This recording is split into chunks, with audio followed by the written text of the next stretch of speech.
Welcome, Ever Onward Tribe. You don't have to say a lot to say a lot.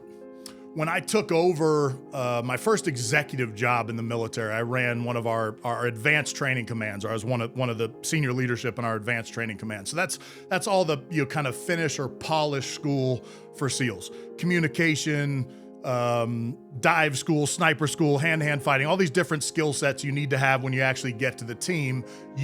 They're under the umbrella of this command. When you take over a new position, particularly as an officer or a senior enlisted at a command, whoever you relieve, that means the person that had the job before you, the folks in kind of IT or an admin will actually transfer their email inbox to you.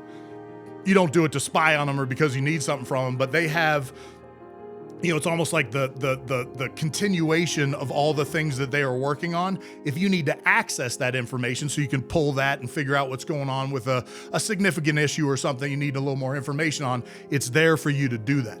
So one of the events we ran was sniper school. It doesn't actually matter what the course was, but I remember we were talking about an issue, something that needed to be solved. I'm now in the job where it needs to get solved, or I'm going to make that happen. And I remember looking at this email chain, and as I started scrolling down, it's just a reply all from all the different stakeholders that were involved in it. As I start running down this email chain, it takes me like 15 minutes to scroll down. I end up scrolling back up and copy and pasted it into a Word document. It was something like 80,000 words had been used to talk about this singular issue that I felt like we could have knocked out in a very short time. So I wrote a reply all to everybody, and I said, Abraham Lincoln wrote the Gettysburg Address with 272 words. That's all it took him to write that incredible speech. I'm looking at 80,000. I think we can do better. And so everybody kind of got it and said, yeah, we've been kicking this can down the road. And we got in and we solved that problem. My point is, you can say quite a bit with very little, and it's efficient, it can be more elegant, and it's something you should aspire to do. If you can say more with less, do it. Here's the best part of this story that I read recently. I love to read. I love, a lot of the great authors and then certain authors that speak to me. But unquestionably, Hemingway is one of the all-time greats. I don't think that's in question. But I heard this unbelievable story. I was overseas in Venice. There's a bar in Venice where Hemingway used to frequent. That bar is one of his favorite places. I ended up in that bar kind of restaurant, and they said, hey, this is Hemingway's bar. Pretty cool to have that history for somebody that loves literature. But I heard a story about Hemingway that blew my mind, talking about brevity, and he was one of the great writers. I mean, you read Old Man and the Sea, there is not an extra word or one wasted in that entire book. But here's the story to kind of highlight this point.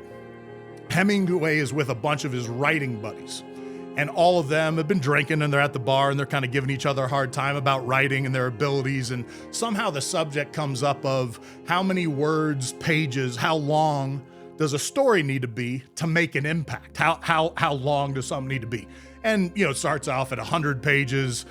Oh, no. It can get down to 50, 20, 60, 40, 10 pages, and everybody's going back and forth, and they're all fighting, but it sits somewhere in double digits of pages. That's what it would take to write a powerful, fully fleshed out story that could have an impact and tell an entire tale. And Hemingway says, nah, I can do better than that. And they're like, I don't think so. He's like, well, I can do it in 6. And they're like, I don't know, 6 pages is pretty lean. He's like, not 6 pages. And they said, what are you talking about? He says, I can do it in 6 words. And they're like, that's impossible. It couldn't be done. He's like, well, I'll bet all of you, all your money against my money, as the story goes, that I can write a fully fleshed out, impactful, and gut-wrenching story in 6 words. So all of them kind of, get together, they pile up their, drinking money, put it on the table, and they're like, you're on, let's do it.